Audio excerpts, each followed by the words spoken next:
Here are today's headlines. Malacanang respects the decision of the Securities and Exchange Commission to revoke the license of news site Rappler.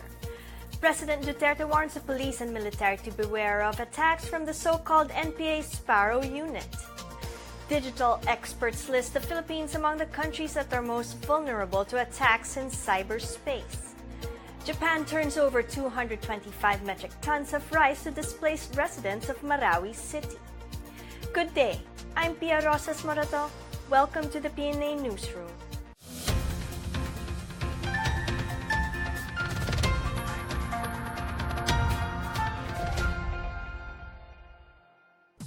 Malacanang respects the decision of the Securities and Exchange Commission to revoke the registration of Rappler.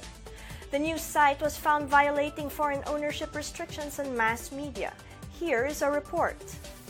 The Securities and Exchange Commission has revoked the Certificate of Incorporation of online news site Rappler Incorporated and Rappler Holdings Corporation. In the decision issued by the SEC, Rappler was found violating the foreign equity restriction in mass media when it made Omidyar Network, a foreign company, as its investor. Under the Constitution, ownership and management of mass media is limited only to Filipino citizens and corporations. Rappler has decried the SEC order, calling it a blow to press freedom. It also insisted that the site is fully Filipino-owned. Rappler has vowed to continue reporting the news on its own terms. Malacanang, meanwhile, said it respects the SEC decision revoking Rappler's license. The palace said the SEC is empowered to determine the legality of corporations in the country. It said Rappler may wish to exhaust all available legal remedies until the decision becomes final. Presidential spokesperson Harry Roque also answered insinuations of curbing press freedom with the closure of Rappler. He said the issue at hand is the compliance of Filipino ownership and that Rappler has to comply with it. Teresita Herbosa, the current SEC chair, is an appointee of former President Benigno Aquino III. For the PNA Newsroom, I'm Benj Bondo. Presidential Communications Operations Office Secretary Martin Andanar welcomed a study that found 86% of Filipinos believe the local media are doing well and report accurate news. The Pew Research Center's 2017 Global Attitude Survey ranked the Philippines as number 4 in the countries where most citizens think their media are doing well or are balanced at reporting news. The think tank also noted that most Filipinos have positive views about the freedom of expression exercised by the media. Andanar said press freedom and freedom of expression in the country is robust, noting that newspaper reports consist of positive, negative, and balanced news. He points out that media is not simply subservient to the government. Andanar said press freedom is vital to keep the government on its toes and provide checks and balances. The secretary explained that this is contrary to statements made by critics of President Rodrigo Duterte that the government is suppressing the media. He said legal measures such as Freedom of Information and Administrative Order No. 1 for media security have been implemented by this administration to avoid such oppression. Malacanang confirmed that President Rodrigo Duterte will attend the India-ASEAN Commemorative Summit from January 24 to 26 in New Delhi, India. The president's participation was the result of his bilateral meeting with Indian Prime Minister Narendra Modi at the sidelines of the 31st ASEAN Summit last year. Modi attended the 15th India-ASEAN Summit and the 12th East Asia Summit in Manila. Presidential spokesperson Harry Roque said Duterte also considered the personal appeal of Indian ambassador to the Philippines, Jaideep Mazumdar. Mazumdar said the Philippines was the only country that was not represented by a head of state during the 2012 India-ASEAN Summit. The India-ASEAN Commemorative Summit is the first ASEAN summit under the chairmanship of Singapore. The summit will be the first foreign trip of President Duterte this year. It is an international trade meet in which India holds a dialogue with the 10 ASEAN nations to celebrate New Delhi's diplomatic relations with the region. The Bureau of Customs turned over to the Philippine Drug Enforcement Agency several parcels containing dangerous drugs worth over 128 million pesos intercepted in Delpan Port area, Manila. Commissioner Isidro La Peña said the 5 parcels containing various kinds of medicines is currently their biggest seizure. All parcels came from Pakistan and arrived on different dates at the Central Mail Exchange Center warehouse in Naiya. CMEC then forwarded the parcels to the Surface Mail Exchange Department for proper examination. Customs agents found thousands of assorted and unlabeled medicines such as Valium and Temazepam. The drugs were seized in violation of pertinent provisions of the Customs Modernization and Tariff Act in relation to the Comprehensive Dangerous Drug Act. The Customs Chief noted that the consignees will also face charges for unlawful importation of various pharmaceutical products. Landslides and flooding in the towns of Compostela Valley caused by intermittent rains brought by the tail end of the cold front left 4 persons dead and displaced 269 individuals. Special Operations Officer Raul Villosincos reported 4 persons died when landslide occurred on Sunday night in Purok, Bulawanon, Barangay Tandik, Maragusan. Villosincos said the bodies were recovered after 2 hours by the barangay rescuers. Meanwhile, a total of 269 individuals or 72 families have been evacuated by the government to 5 schools as evacuation centers located Mabunturan town. A preemptive evacuation was implemented by the local government. Classes in all levels in the municipalities of New Bataan, Nabunturan, Mawab, and Compostela are suspended due to bad weather conditions. Villosincos said Monte Vista Town already activated its incident management team while other municipal disaster teams continue to monitor the situation. Petroleum firms increased pump prices on Tuesday. Pilipinas Shell, Petron, Sea Oil PTT Philippines, and Eastern Petroleum implemented adjusted prices at 6 a.m. on January 16. Gasoline went up by 80 centavos per liter, diesel by 55 centavos, and kerosene also by 55 centavos. Meanwhile, the additional fuel excise taxes under the first tranche of implementation of the train law will be 2 pesos and 97 centavos per liter for gasoline, 2.80 per liter for diesel, and 3.36 for kerosene. An increase of 1 peso and 12 centavos per kilogram is also expected for liquefied petroleum gas. The Department of Energy noted that some service stations have already implemented the new excise taxes. Some petroleum companies may have reportedly depleted their old stocks earlier than others. Still to come, President Duterte warns the police and military to beware of attacks from the so-called NPA Sparrow Unit. More cruise liners express interest in adding Ilocos Norte to their list of destinations. These and more when the PNA Newsroom continues.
President Duterte warned against possible attacks on police and military personnel by the so-called Sparrow Unit hit squad of the New People's Army. Security forces are also on the lookout for other attacks by the communist rebels. Here's our report. President Rodrigo Duterte warned members of the Philippine National Police to watch out for the return of the New People's Army Hit Squad or the so-called Sparrow Unit. The NPA Sparrow Squad earned their notoriety in mid-70s till the early 80s. Duterte hinted at the possible intensified activity of the Sparrow Unit, especially with the cancellation of talks between the government and the Communist Party of the Philippines, NPA National Democratic Front. While he has no doubt that the police can fight off the communist hitmen, the president stressed to always watch their back.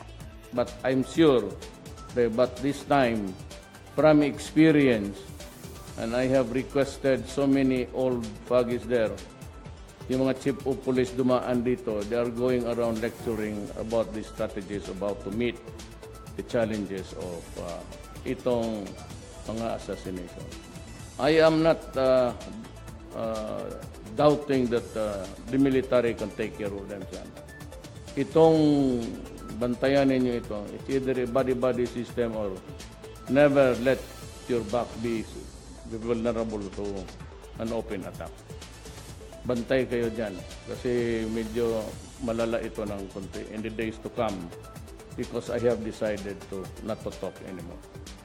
Davao City Police Director Senior Superintendent Alexander Tagum said he has instructed Davao cops to be cautious of the NPA plan to liquidate members of the police and attacks on outposts. DCPO lost one of its intelligence officers, PO3 Wilfredo Garol, of the Baguio Police Station last November after two NPA hitmen posing as hitchhikers killed him. The Army's 10th Infantry Division and the Police Regional Office 11 intensified security operations in Davao Region following the killing of Garol. Major General Noel Clement, the commander of the 10th Infantry Division, said the NPA is targeting to abduct members of the security forces and the police. PRO 11 Director Chief Superintendent Manuel Garlan had been alerting all city, municipal, police stations and provincial officers to preempt NPA activities. For the PNA Newsroom, I'm Lilian Melihor. The Department of Foreign Affairs launched its Passport on Wheels project in Las Piñas with at least 2,000 passport application slots open to registered and walk-in applicants.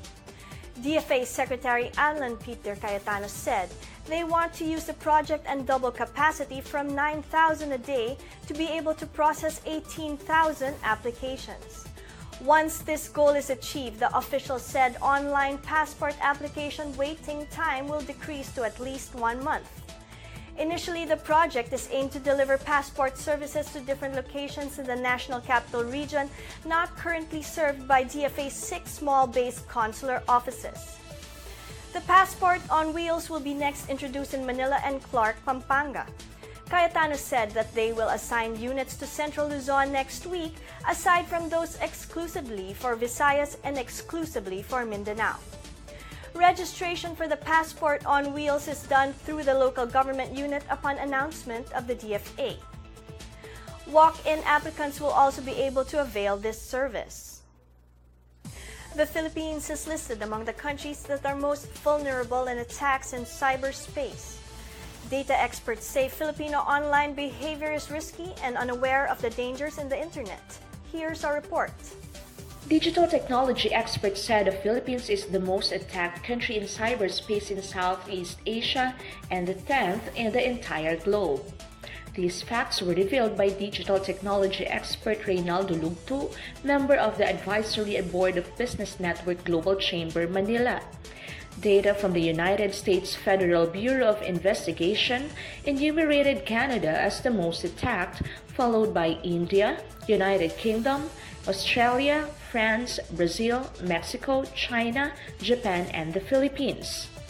Filipinos are, however, quite not prepared for cybersecurity threats, as the country ranks 37th out of 193 countries in the recent Global Security Index on cybersecurity preparedness. Lugto pointed out that the behavior of Filipinos makes them very vulnerable to online attacks. Global Chamber Manila is set to hold a one-day convention called a Forum on Cybersecurity and the Internet of Things on January 31 at the Enderun College in McKinley Hill, Taguig City, which is aimed at making people aware of the dangers on the Internet. Colin Christie, Executive Director of Global Chamber Manila, said the forum will be top-billed by cybersecurity expert Mark Goodman, author of the best-selling book Future Crimes. Goodman will discuss the many technological advances of the cyber world and its many pitfalls. The business group expects more than 250 representatives from both the public and private sector, including government officials and members of the ACA team, to attend the event. For the PNA Newsroom, I'm Chris Mundo. The Boracay Tourist Assistance Center, or BTAC, reiterated that only those who have permits from the local government of Malay will be allowed to build sand castles at the island. BTAC Chief Senior Inspector Jose Mark Gesulga said the police are cracking down on illegal sand castle makers pursuant to a local ordinance. Gesulga said the operation aimed to prevent cases of theft and salisi at the most crowded beach on the island. The stricter implementation of the regulation was also due to reports of extortion involving sand castle makers charging tourists excessively. Gesulga said the regulation also aims to stop the illegal practice of using kerosene lamps as an added decoration for sandcastles at night. Based on the ordinance, sandcastle builders shall pay 100 pesos per square meter per day for the space utilized and should not exceed 5 days. Violators will be made to pay 2,500 pesos for the first offense. For the second and subsequent offenses, violators may also face no less than 30-day imprisonment. Cruise tourism in Ilocos Norte is slowly picking up with the entry of more boats wanting to explore its natural and man-made wonders. Florida-based cruise line Royal Caribbean International, along with other small boats, have expressed interest to include Ilocos Norte in their travel itinerary. This as Superstar Virgo, a Leo-class cruise ship owned and operated by Star Cruises, has continued to bring in tourists here since March last year. The Superstar Virgo docked on Sunday at the privately owned Omnico Natural Resources Port with over 1,300 passengers on board. This is the second winter call in Ilocos Norte of the cruise line since its first arrival in 2017. While the Ilocanos are eager to welcome more visitors, Governor Amy Marcos hopes that the cruise line industry will be sustained. The governor is particularly concerned on the safety of visitors and the provision of win-win solutions to encourage more visitors or investors in the province. The Curimao Seaport, managed by the Philippine Ports Authority, is apparently not ready yet to accommodate bigger ships due to its shallow waters. Up next, Japan turns over 225 metric tons of rice to displaced residents of Marawi City. Silvercraft remains to be a valuable industry in Baguio City. These and more when the PNA Newsroom returns.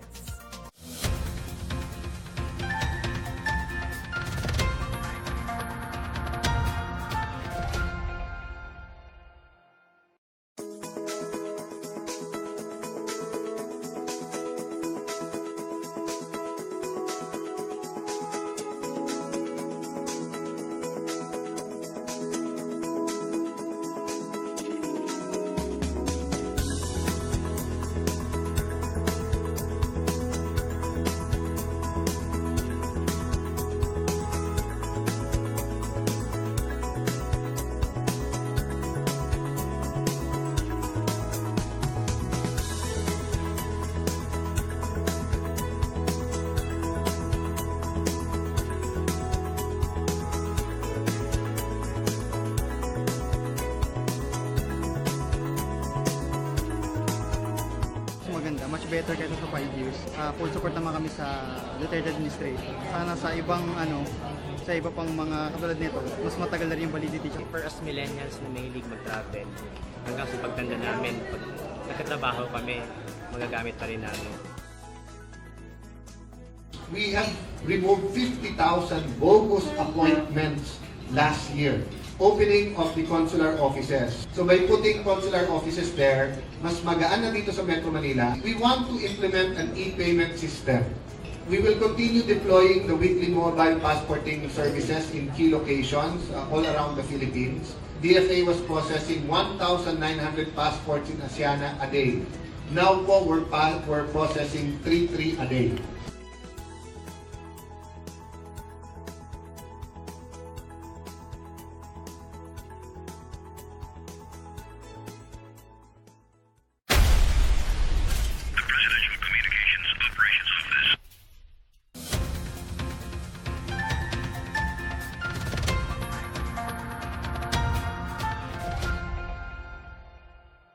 Japan donated over 200 metric tons of rice to be given to the residents displaced by the conflict in Marawi City.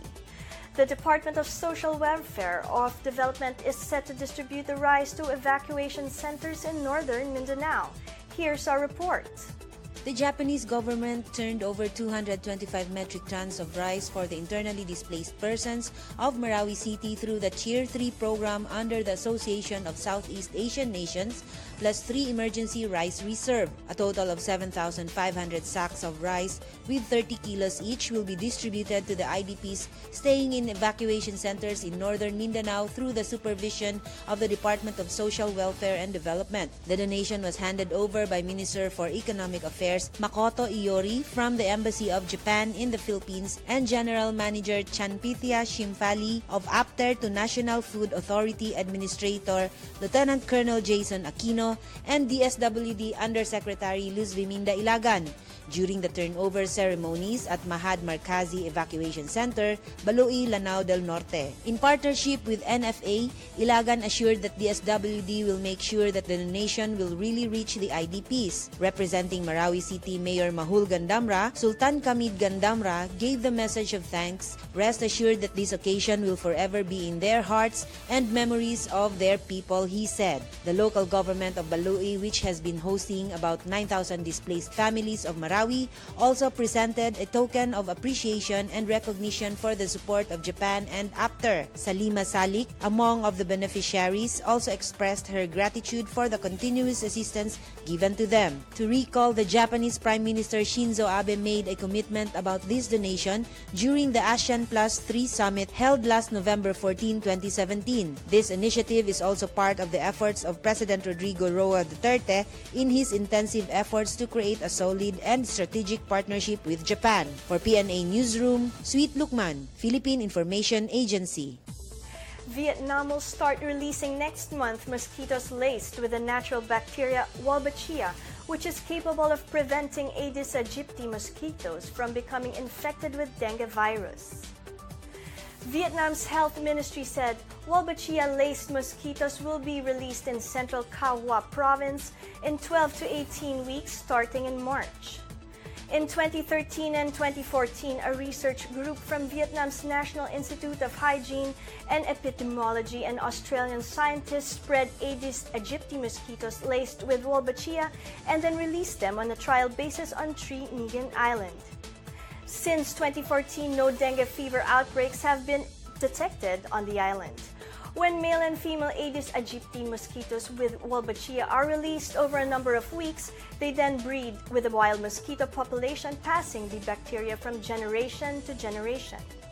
Mosquitoes with Wolbachia are less able to transmit diseases to people, so the risk of outbreaks in these areas is reduced.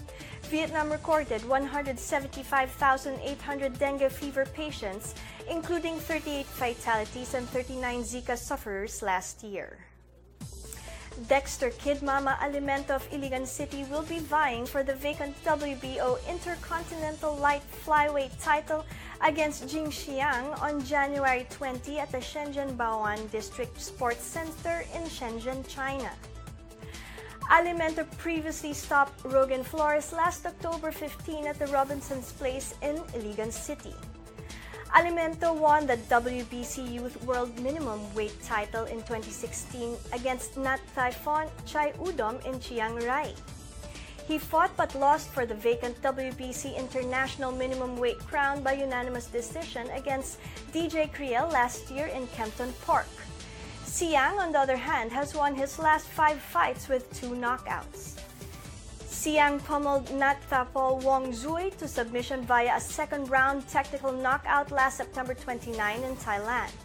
Also pitted in the same card is the title defense of WBC Asian Boxing Council Continental Super Lightweight King John Fox Ruba of Indonesia against Baishanbo destroyer Nasi Wula of China.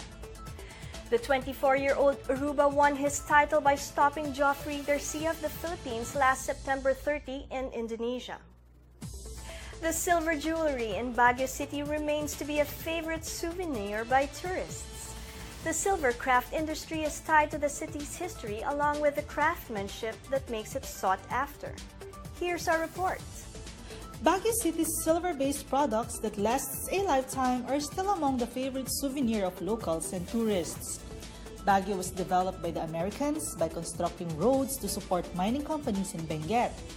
The opening of mining firms started the city's association with gold and silver introduced in the late 1800s to the early 1900s.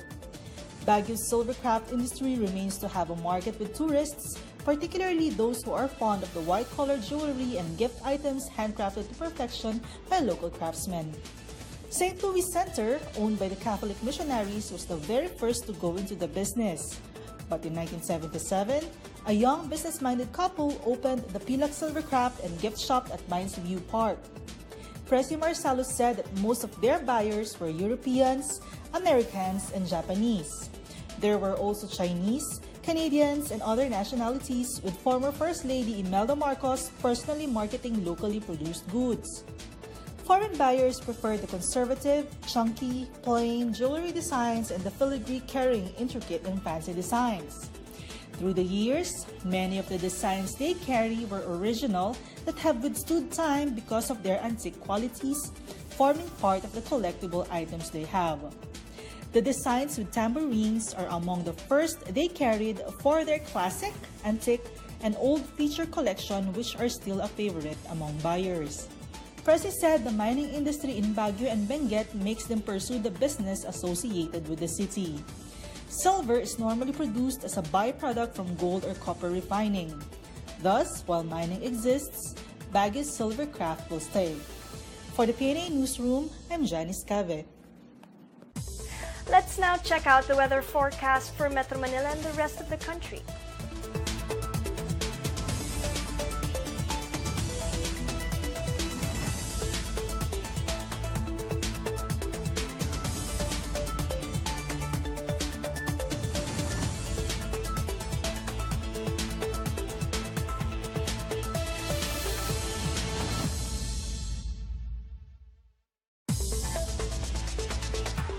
The number of families affected with a series of phreatic explosions and lava flow spawned by Mayon volcano has now climbed to 5,318 as of 2 a.m. Tuesday. This was disclosed by National Disaster Risk Reduction and Management Council Executive Director Ricardo Haled. The affected families are from 25 barangays in Kamalig, Ginubatan, Ligao City, Daraga, Tabaco City, and Malilipot. Families being served in 18 evacuation centers are now placed at 4,134, while families being aided outside these facilities are at 1,184. Halad said the NDRRMC Operations Center was placed on blue alert effective 8 a.m. Monday for possible contingencies. NDRRMC spokesperson Mina Marasigan said evacuation of all civilians from the 7-kilometer danger zone had been completed. She added that only police officers are inside the 7-kilometer danger zone to prevent looters and other criminal elements from entering. Law enforcers were also at hand to prevent evacuees from returning. For the PNA Newsroom, I'm Rom Dulfo. Let's take another look at today's headlines. Malacanang respects the decision of the Securities and Exchange Commission to revoke the license of news site Rappler. President Duterte warns the police and military to beware of attacks from the so-called NPA Sparrow Unit. Digital experts list the Philippines among the countries that are most vulnerable to attacks in cyberspace.